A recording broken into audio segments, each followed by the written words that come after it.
जय हिंद प्यारे साथियों, कैसे हैं आप सभी। उम्मीद है आप सभी अच्छे होंगे। साथियों, यूपी पुलिस कांस्टेबल की वैकेंसी को लेकर नोटिफिकेशन जारी हो चुका है और इस नोटिफिकेशन में बताया गया है कि आपके जो ऑनलाइन फॉर्म होंगे वो 27 जनवरी 2023 से शुरू हो जाएंगे।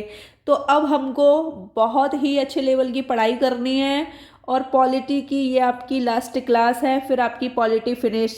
क्लास 35 है, जैसा कि आप देख पा रहे हो। क्लास 1 से लेकर अगर आपने क्लास 35 तक ले ली तो आपका एक भी पॉलिटी का क्वेश्चन बाहर नहीं जाएगा। जैसा कि साथियों आप देख पा रहे हैं, हम पढ़ेंगे आज की क्लास में 1858 का भारत शासन अधिनियम। इससे पहले हमने 1833 का पढ़ा था, 1833 का चार्टर अधिनियम। और बात करें 1853 के चार्टर अधिनियम की, वो भी हमने पढ़ा था। ये दोनों अधिनियम हमने अच्छी तरीके से पढ़ लिए थे। अब हम पढ़ेंगे 1858 का भारत शासन अधिनियम। ठीक है, तो आप सोच रहे होंगे कि ये 1858 का भारत शासन अधिनियम क्यों लाया गया। जैसा कि हमको पता है 1857 में महान क्रांति हुई थी, बड़ी क्रांति हुई थी। तो पता है, जब ये क्रांति हो गई थी तो अंग्रेज समझ गए थे कि भारत पर राज करना बहुत ही आसान है, तो वो एक अधिनियम लेकर आए, 1858 का भारत शासन अधिनियम। इसका कारण था 1857 की महान क्रांति। अब इस अधिनियम में आप देख लीजिए, कंपनी से भारत का प्रशासन छीन ब्रिटिश क्राउन ने सीधे अपने हाथों में ले लिया। बहुत बड़ी बात हो गई। पहले तो प्रशासन को भी छीना और ऊपर से व्यापारिक मामले थे उनको तो पूरी तरीके से ही छीन लिया था। ठीक है, और क्राउन का मतलब पूछा जाए, क्राउन का मतलब क्या होता है, तो आप बोलोगे ब्रिटिश ताज, जिसको कोई राजा या रानी ग्रहण करती है जब वो अपने पद पर होती है तब। अब बात करें अगले पॉइंट की। इस अधिनियम से भारत पर चला आ रहा दोहरा नियंत्रण बोले तो कोर्ट ऑफ डायरेक्टर्स और बोर्ड ऑफ कंट्रोल, इन दोनों पदों को कर दिया गया समाप्त। किस अधिनियम में? 1858 के भारत शासन अधिनियम में। साथियों, भारत राज्य सचिव एवं उसकी परिषद, इसको आप देख लीजिए। इसमें सदस्यों की संख्या कितनी होती थी उस समय? 15 सदस्य संख्या होती थी, जिसमें 9 सदस्य होते थे। किस प्रकार के? जिनमें कम से कम भारत के 10 वर्षों तक काम किया हो, ऐसे सदस्य होते थे। मतलब 9 सदस्य ऐसे होते थे जिन्होंने कम से कम 10 वर्ष तक भारत में काम किया हो और भारत से आए हुए 10 वर्षों से अधिक समय नहीं हुआ हो। साथियों, अब हम पढ़ेंगे 1861 का परिषद अधिनियम। ठीक है, 1858 का अधिनियम तो आपका पूरा फिनिश हो गया। जैसा कि साथियों मैंने अभी आपसे बोला है कि हम पढ़ेंगे 1861 का परिषद अधिनियम। तो इसमें आप देख लीजिए, केंद्रीय विधान परिषद का निर्माण किसके लिए किया गया? कानून निर्माण के लिए किया गया।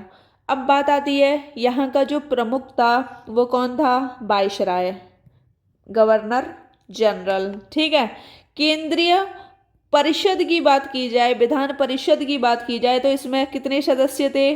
10 सदस्य थे, जिसमें से 3 भारतीय थे। 3 भारतीय कौन कौन? एक तो बनारस के राजा, एक पटियाला के राजा और एक थे आपके सर दिनकर राव। कभी कभी पूछ लेता है कि बताइए केंद्रीय विधान परिषद में सदस्यों की संख्या कितनी थी, तो आप बोलोगे 10 सदस्य थे। और कभी कभी पूछता है कि बताइए केंद्रीय विधान परिषद में भारतीय कितने थे, तो आप बोलोगे 3 थे। ठीक है साथियों, जैसा कि आप देख रहे हैं, इस अधिनियम के द्वारा, किस अधिनियम के द्वारा? 1861 के परिषद अधिनियम के द्वारा जनरल को अध्यादेश जारी करने की शक्ति दी गई। ठीक है, अध्यादेश की अवधि पूछी जाती है, अधिकतम अवधि, तो आप बोलोगे 6 माह। ठीक है, अर्थशास्त्री विल्सन ने पहली बार आयकर लगाया। ये टॉपिक के साथ साथ आपका ये जो पॉइंट है ये इम्पॉर्टेंट हो जाता है। अगला पॉइंट है, मंत्रिमंडलीय प्रणाली की स्थापना की गई। इसका श्रेय किसको जाता है? कैनिंग को जाता है। अगला पॉइंट देखिए, मद्रास एवं बम्बई प्रेसिडेंसियों को पुनः कानून बनाने की छूट प्राप्त हुई थी 1861 के परिषद अधिनियम के तहत। साथियों 1861 का जो परिषद अधिनियम था उसमें पहली बार किसका प्रयोग किया गया? पहली बार बजट प्रस्तुत एवं पारित किया गया। ठीक है, बजट के उसमें 3 पॉइंट दिए गए हैं, बजट के ऊपर 3 पॉइंट दिए गए हैं। कौन कौन से? बजट पर प्रश्न पूछने का अधिकार नहीं था। ठीक है, मत विभाजन का अधिकार भी नहीं था। बहुमत किसके द्वारा किया जाता था? सरकारी सदस्यों के आधार पर बहुमत किया जाता था।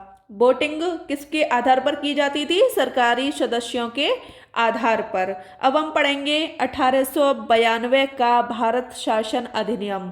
इसका एक पॉइंट है ये वाला जो कि अत्यधिक इम्पोर्टेंट माना जाता है। केंद्रीय विधान परिषद में सदस्यों की संख्या बढ़ाकर कितनी कर दी गई? 16 कर दी गई। जैसा कि साथियों आप देख रहे हैं, दूसरा पॉइंट है 3 भारतीयों को शामिल किया गया। वो 3 भारतीय कौन कौन थे? अब भाई आप सोच भी तो रहे होंगे कि भाई 3 भारतीय कौन कौन थे जिनको शामिल किया गया। इससे पहला वाला पॉइंट मैंने लिखाया था, केंद्रीय विधान परिषद में सदस्यों की संख्या बढ़ाकर 16 कर दी गई। दूसरे पॉइंट में 3 भारतीयों को शामिल किया गया। पहले थे गोपाल कृष्ण गोखले, दूसरे थे सुरेंद्रनाथ बनर्जी, तीसरे थे फिरोज शाह मेहता। अब बात करते हैं तीसरे पॉइंट की। तीसरा पॉइंट आपका बजट के ऊपर है। जैसा कि मैं आपको बता दूं, 1861 का परिषद अधिनियम आया था, उसमें बजट प्रस्तुत किया गया था, पारित किया गया था। और उसमें 1861 के परिषद में बजट पर प्रश्न पूछने का अधिकार नहीं था, लेकिन इसमें क्या कर दिया गया था? 1892 के भारत परिषद अधिनियम में आप बजट पर प्रश्न पूछ सकते हैं, यह अधिकार दिया गया, परंतु पूरक प्रश्न पूछने का अधिकार नहीं था। ठीक है, अगला पॉइंट है आपका, पहली बार निर्वाचन पद्धति का प्रयोग किया गया था 1892 के भारत परिषद अधिनियम में, परंतु उसके लिए निर्वाचन शब्द का प्रयोग नहीं किया गया। पहली बार निर्वाचन पद्धति का प्रयोग किया गया, लेकिन शब्द का प्रयोग नहीं किया गया। किस शब्द का? निर्वाचन शब्द का प्रयोग नहीं किया गया। साथियों जैसा कि आप देख रहे हैं, 1909 का भारत परिषद अधिनियम, इसको हम मार्ले मिंटो सुधार के नाम से भी जानते हैं। ये आपका इम्पॉर्टेंट है, इसको आपको याद रखना है हर हालत में, क्योंकि ये आपका मोस्ट इम्पॉर्टेंट है। इस अधिनियम के तहत भारत में पहली बार सांप्रदायिक निर्वाचन की शुरुआत की गई। ठीक है, मोस्ट इम्पॉर्टेंट। केंद्रीय विधान परिषद के जो सदस्यों की संख्या बढ़ाकर 16 कर दी गई थी ना, इसमें और सदस्यों को बढ़ा दिया गया। इसमें सदस्यों की संख्या 60 कर दी गई। अब 60 में किस तरह से इनका निर्वाचन होता था, कौन मनोनीत होते थे, ये भी पता होना चाहिए। 33 सदस्य तो मनोनीत होते थे और 27 निर्वाचित। ये जो 27 निर्वाचित थे ना, इसमें 14 का तो विशेष तरीके से निर्वाचन होता था और 13 का सामान्य निर्वाचन होता था। और ये 14 में से 6 मुस्लिम थे। 6 मुस्लिम का मतलब है केवल मुस्लिम उम्मीदवार होगा एवं मतदाता भी मुस्लिम होगा। ठीक है, 6 जमींदार थे और 2 व्यापारी थे। आपको इतनी कंडीशन अच्छे से समझ आ गई। अब हम कुछ नोट पॉइंट्सों को पढ़ लेते हैं। जैसा कि साथियों मैंने बताया था कि पूरक प्रश्न पूछने का जो अधिकार था वो हमको नहीं था, लेकिन इस अधिनियम में पूरक प्रश्न पूछने का अधिकार दिया गया। 1909 के भारत शासन अधिनियम में हमको पूरक प्रश्न पूछने का अधिकार दिया गया। अगला पॉइंट है, इस अधिनियम को बनाए जाने में गोपाल कृष्ण गोखले की महत्वपूर्ण भूमिका मानी जाती है। बजट पर भी हमको पूरक प्रश्न पूछने का अधिकार नहीं था इस अधिनियम से पहले, लेकिन इस अधिनियम ने हमको बजट पर पूरक प्रश्न पूछने का अधिकार दे दिया। अब हम पढ़ेंगे 1919 का भारत शासन अधिनियम। इसको मॉन्टेग्यू चेम्सफोर्ड सुधार के नाम से जाना जाता है। इसको देख लो, इसमें बहुत बड़ा सुधार किया गया था। भारत सरकार सचिव एवं उसकी परिषद का जो वेतन था ना, जो भारतीय राजकोष से पहले दिया जाता था, पहले भारतीय राजकोष से दिया जाता था, लेकिन अब अंग्रेजी राजकोष से दिया जाने लगा। साथियों 1784 का जो पिट्स इंडिया एक्ट था, इसके तहत बोर्ड ऑफ कंट्रोल का गठन किया गया था, जिसमें 6 सदस्य थे। ठीक है, बोर्ड ऑफ कंट्रोल का गठन किया गया था, जिसमें सदस्यों की संख्या कितनी थी? 6 थी। और इन 6 सदस्यों में से एक अध्यक्ष होता था, जिसको हम राज्य मंत्री कहते थे, जो राज्य का सचिव होता था। ठीक है, इसको जो वेतन दिया जाता था, मतलब कि वेतन यहाँ तक ऐसे ही दिया जाता था। ठीक है, लेकिन अब बात करते हैं कि वेतन देना कहाँ से स्टार्ट हुआ। वेतन देना 1793 के चार्टर एक्ट से शुरू हुआ। अब बात कर लें 1858 की। यहाँ मैंने आपको लिखाया था 1858 में बोर्ड ऑफ कंट्रोल जो पद था, इसका गठन किया गया था। 1784 में, 1858 में इसको ख़त्म कर दिया गया। ठीक है, भारत राज्य सचिव एवं उसकी परिषद का गठन किया गया था इसके बाद। ठीक है, जिसमें सदस्यों की संख्या 15 थी और वेतन दिया गया 1919 तक भारतीय राजकोष से।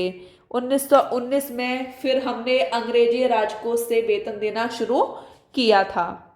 साथियों, इसमें पहली बार केंद्रीय विधान परिषद को द्विसदनीय किया गया। ये द्विसदनीय क्या है देख लो। केंद्रीय विधान परिषद की 2 सदन वाली कंडीशन, राज्य परिषद और केंद्रीय विधानसभा। राज्य परिषद में 60 सदस्य हुआ करते थे और केंद्रीय विधान सभा में 145 सदस्य हुआ करते थे। राज्य परिषद को उच्च सदन कहा जाता था और केंद्रीय विधान सभा को निम्न सदन बोला जाता था।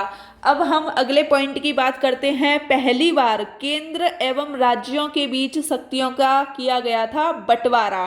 ठीक है, कि किन किन विषयों पर कौन कौन कानून बनाएगा, इसका निर्धारण किया गया था। जैसा कि साथियों आप देख पा रहे हैं, इसमें बोला गया है केंद्र सूची के विषयों पर कानून कौन बनाएगा, केंद्र का विधानमंडल, और राज्य सूची के विषयों पर राज्य का विधानमंडल कानून बनाएगा। राज्य की जगह प्रांत भी लिखा आ जाएगा तो परेशान नहीं होना है, प्रांत का मतलब भी राज्य होता है। ठीक है, अगला आपका पॉइंट है प्रांतों में द्वैध शासन लागू किया गया। ये आपका मोस्ट इम्पॉर्टेंट है, पूछा जाता है कि बताइए किस अधिनियम के तहत प्रांतों में द्वैध शासन लागू किया गया। तो आप बोलोगे 1919 के भारत शासन अधिनियम के तहत प्रांतों में द्वैध शासन लागू किया गया एवं प्रांतीय विषयों को 2 भागों में बांटा गया। वो 2 भाग कौन कौन से हैं? पहला है आपका मंत्री परिषद और आपका दूसरा है प्रांतों का गवर्नर जनरल। मतलब कि मंत्री परिषद को हस्तांतरित के आधार पर बांटा गया और प्रांतों के गवर्नर जनरल को आरक्षित के आधार पर। ठीक है, आपको इतना याद रखना है। साथियों, आपका अगला पॉइंट है बजट अलग अलग पारित किया गया। ये तो मैंने आपको बता दिया है, केंद्र में और राज्य में। राज्य को ही प्रांत बोला जाता था। ठीक है, अब बात करते हैं अगले पॉइंट की। इंग्लैंड में एक नए अधिकारी भारतीय उच्चायुक्त की नियुक्ति की गई।